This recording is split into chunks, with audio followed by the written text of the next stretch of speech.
Et salut à tous et à toutes, c'est Berserker et bienvenue dans cette nouvelle vidéo. Aujourd'hui, on va parler du tome 2 de Classroom of the Elite, le dernier tome à présenter de cette semaine. Oui, après ce tome 1 où, bon, ils ont un peu défiguré la nature de Kiyotaka Ayana Koji, cette fois-ci, ils l'ont bien gardé tel quel dans l'animé. Je suis très content quand j'ai lu ce tome que ils ont gardé la même ampleur que dans l'animé. Bon, on parle de Kiyotaka, bien sûr, et du coup du fait qu'ils ont un examen. Je vous rappelle aussi que Horikita, donc Suzune Horikita et Kiyotaka Yanakoji, ne sont pas de très bons potes au début. Ok. Kiyotaka Yanakoji, bon, Ayanakoji descend en bas de l'hôtel, ou plutôt du dortoir, et remarque qu'il y a Suzune qui sort dehors. Bon, elle sort, tu te dis c'est totalement... Et du coup, elle sort et en fait, elle remarque qu'il y a quelqu'un qui voulait lui parler en privé et qui est en fait le grand frère de Suzune. Et en fait, il lui demande si vraiment elle est encore en classe D. Elle lui dit oui, mais qu'elle grimpe très rapidement en classe A. La pression qu'elle a sur ses épaules par rapport à son frère, qui est un gars excellent, qui a toujours des très bonnes notes en sport, en études, qui est sociable et qui est en classe A. Elle promet à son frère d'y arriver et que ça se passera bien. Et du coup, son frère essaye de lui prendre son bras pour essayer de la cogner contre un mur pour lui faire conscience que en fait elle n'est pas à son potentiel et vu qu'elle est bornée, ce qu'il dit son frère. Et ensuite on a il lui crache comme quoi il est couvert de honte, que t'es la honte, il faut que tu quittes cette école, que t'es vraiment une idiote, etc. Il lui insulte un petit peu.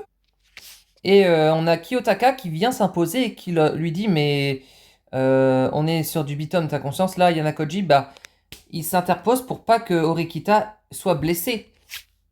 Parce que oui, dans cette école, tous les coups sont fourrés, hein. On peut, par exemple, aller en gank, massacrer les autres sur un coin quand t'es tout seul. On peut faire des coups bas, on peut échanger les points, on peut manipuler des élèves dans l'ombre. Il y a plein de choses. Cette école, tout est permis. Ça veut dire que tu peux faire tout ce que tu veux. Tu peux manipuler, tu peux être sociable, tu peux être normal. Tu fais tout ce que tu veux. Et du coup, ensuite, on a Kiyotaka qui dit euh, être son frère n'autorise pas à faire ce que tu veux. Bah oui, tu peux pas faire ce que tu veux de ta sœur. Et oui, totalement. Et du coup, il la protège un peu, Suzune. Et du coup, lui, il est étonné que Suzune est un ami. Et du coup, elle répond que en fait, ce garçon n'est qu'un camarade de classe. Alors que bon, leur début d'amitié ont commencé à ce moment-là, à la scène où il essayait de se faire... où elle se faisait taper par son frère, quoi. Ensuite, on a Horikita qui pose la question, mais même son frère qui posait la question, est-ce que tu faisais un sport de combat? Et il dit non, je fais que du piano et de la calligraphie, et je faisais des compétitions de violon. Et du coup, elle pense que lui, il pratique un sport, alors que non, il a dit que j'ai étudié le piano et la cérémonie de thé. Tu as parlé de calligraphie tout à l'heure. Oui, j'en faisais aussi. Bah oui, il fait des sports bananes. Bon, c'est pas vraiment du sport. Et du coup, Kiyotaka qui lui dit, en fait, tu considères les autres inutiles et tu les repousses d'entrée jeu. Ce mépris dont tu fais preuve d'égard à autrui, c'est probablement la principale raison que ta présence en classe D. Et en fait, il a pas tort du tout, hein. C'est totalement la raison pourquoi Suzune est en classe D, hein. Elle est insociable. Et en fait, Kiyotaka dit, voilà, j'ai intégré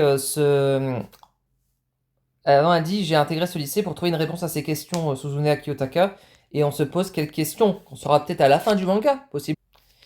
Et du coup, on a tout simplement euh, Kiyotaka qui dit, voilà, j'assisterai au groupe de Sudo par mon propre intérêt, car pour garder parmi nous pourrait finir par nous servir. Ça te va comme raison? Bah oui, pour totalement avoir un œil sur le groupe de Sudo. Suzune est totalement d'accord et elle lui dit dans ce cas, marché conclu. Et oui, dans ce cas, marché conclu. Et donc, finalement, ils rejoignent Kikyo pour le groupe de révision. Bah oui, parce qu'ils organisent des groupes de révision et elle a dit c'est le début d'une longue amitié alors que de base, c'est une vipère, hein. Je vous rappelle qu'elle crache derrière Suzune derrière, en cachette, mais par contre, devant elle, elle dit oh, c'est une longue amitié, hein. Alors que de base, elle la déteste. Et du coup, Suzune carrément dit les quatre vérités à Kikyo en disant qu'elle la déteste, etc. Et du coup, Ah, même, je crois qu'elle déteste un peu Sudo au début, hein. Et du coup, bon, bah voilà, Suzune dit, bah évidemment, pour quelle raison voudrait que je m'associe avec quelqu'un comme toi? Bon, oui, parce qu'ils sont différents. Bon, à détester, quoi. Ils se détestent un petit peu. Et du coup, Suzune lui dit, bon, bah c'est comme au basket, tu fais en sorte de défendre tes cours comme si ta vie te dépendait, comme si tu jouais au basket. Et du coup, l'examen, bon, bah, va bientôt avoir lieu. Et du coup, bon, bah, Suzune, tout simplement, parle du fait que les garçons sont des êtres simplés et stupides que je l'imaginais. Bon, bah voilà, merci de ton avis, Suzuki. Et du coup, bon, bah Kiyotaka. Non, en fait, c'est plutôt Kikyo qui demande à Kiyotaka, imagine s'il y a un différent entre Orikita et moi. Si tu devais te ranger d'un côté, est-ce que tu pourrais choisir? Bon, bah, je pense que Kiyotaka va dire Suzune plutôt. Et le truc, c'est que Kikyo force sur Kiyotaka en disant, est-ce que tu veux déjeuner avec moi? Alors que le gars, il a pas trop envie de déjeuner avec elle. C'est-à-dire qu'on avait le faux sur la tenue, sur la teneur d'Examen. Et oui, ils vont essayer de gratter des informations sur l'examen. Et du coup, ils ont trouvé des interros qui ont été, en gros, demandés par tout simplement, c'est, je crois, des anciens secondes qui sont en terminale. Et en fait, c'est les mêmes examens tous les ans, finalement.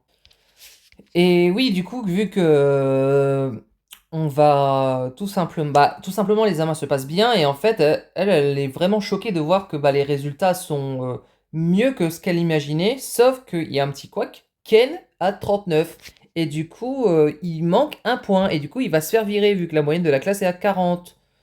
Donc, problème, c'est qu'il va se faire virer, le pauvre, parce qu'il a eu que 40. Et que, en fait, il faut avoir plus que 39. Il fallait avoir plus que 40 pour passer. Du coup, pour que Suzune, non, pour que Ken ait son point, Kiyotaka va demander à la prof de vendre, d'acheter un point. Parce qu'avec tous les points, tu peux acheter un point. Voilà. Et bon, finalement, ça a marché. Et bon, on a Suzune et Kiyotaka qui règlent. Enfin, excusez-moi, Suzune et Kikyo qui règlent leurs problèmes dans l'hôtel pour dire bon, bah voilà, on est bien d'accord que tu me détestes. Bah oui, ils se détestent tous les deux. Bon, c'est réglé quoi. Et oui, elle répond bah je te déteste grave. Oui. Bah, on s'en doute, hein. Depuis le début, ils sont pas proches. Elle fait exprès de forcer que ça soit sa pote, alors que pas du tout. Elle le crache par derrière son petit. Et ensuite, on a l'affaire avec tout simplement Sakura. Je crois que c'est une fille random qui, en fait, je crois, se camoufle avec des lunettes pour pas se faire reconnaître vu que c'est une petite célébrité. Et je crois que elle avait un truc, il me semble. Je crois qu'elle avait une affaire importante et elle se faisait, je crois, dans le prochain tome, on verra ça. Mais je crois qu'elle avait un truc. Et du coup, elle manque de confiance en elle. Elle se sent en mode un peu, pas comme elle se sent pas à l'aise vu qu'elle doit porter des lunettes pour camoufler sa célébrité, il me semble. Après les examens, bon bah voilà, petite fête chez Kiyotaka. Et du coup, Suzune arrive et... Ou je crois que c'est chez Suzune, je sais même plus. Et finalement, bon bah Ken est content de rester. Au point que Suzune lui fait un truc. Alors oui, Ken et Suzune sont comme chien et chat. Ils s'aiment, ils se détestent. C'est compris? Et du coup, Kiyotaka pense qu'elle a aussi fait de l'art martial comme son père, son frère, excusez-moi, alors que pas du tout, je pense. Ensuite, il y a un problème avec Sakura, je crois que c'est la fille. En fait, je crois qu'elle est photographe et elle aime faire des photos et du coup, elle aime bien ghoster un peu tout le monde, quoi. Elle veut pas trop leur... Et on a l'arrivée d'Onami qui a aussi une affaire importante à faire et je crois que c'est en rapport avec, je crois, Sakura, totalement. Et je crois qu'ils vont s'allier aussi pour une autre affaire, pour rivaliser avec les autres classes, la B et la D. Et du coup, elle est très cool, je me rappelle. Et elle me dit, on me prendra peut-être pour une hypocrite, mais je ne compte pas endosser un fardeau aussi lourd. Et ensuite, on a vraiment Kiyotaka et Suzune qui acceptent l'aide de Sakura. Excusez-moi, d'Odami. Voilà. Sur ce, la fin du tome qui parle de cette alliance, entre guillemets, et quel rôle elle aura envers ces deux protagonistes. On verra. Voilà pour la fin de ce tome numéro 2 où il y avait un peu moins de choses à dire, mais des choses un peu plus cohérentes. Vous sachez un peu plus. Je vais vous donner mon petit point de vue. Bah déjà, ce que moi j'ai bien aimé, c'est le fait qu'en fait, c'est une école où tu peux tout faire. C'est-à-dire, tu peux manipuler, tu peux influencer, tu peux échanger des points, faire du trafic de points, voler des affaires. Il y a tout. En fait, cette école n'a aucune limite. Et en fait, ça montre un peu notre société actuelle. De voir que des fois, il y a des personnes qui n'ont aucune limite. Moi, ce que j'ai bien aimé, c'est la relation entre Kiyotaka et Suzune qui s'améliore. Le fait que Kiyotaka aide un peu Suzune et veut rester quand même dans l'ombre. J'aime pas trop Kikyo, je trouve que c'est une personne trop arrogante. Elle fait un peu la fille, j'aime bien, fille gentille, mais derrière, elle est capable de cracher son venin. Et moi, j'aime bien, c'est Onami, je la trouve très simple comme personne. Et elle est très cool à voir et à parler plutôt. Et voilà pour l'avis, que j'ai pas non plus énormément d'avis parce que c'est que le tome 2. Mais au moins, vous savez déjà.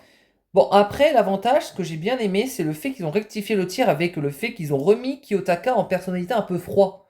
Et de base, j'aimais pas le fait qu'il avait une personnalité chaleureuse parce que ça n'allait pas à ce qu'il avait dans l'animé, vu que le manga est la réadaptation de l'animé.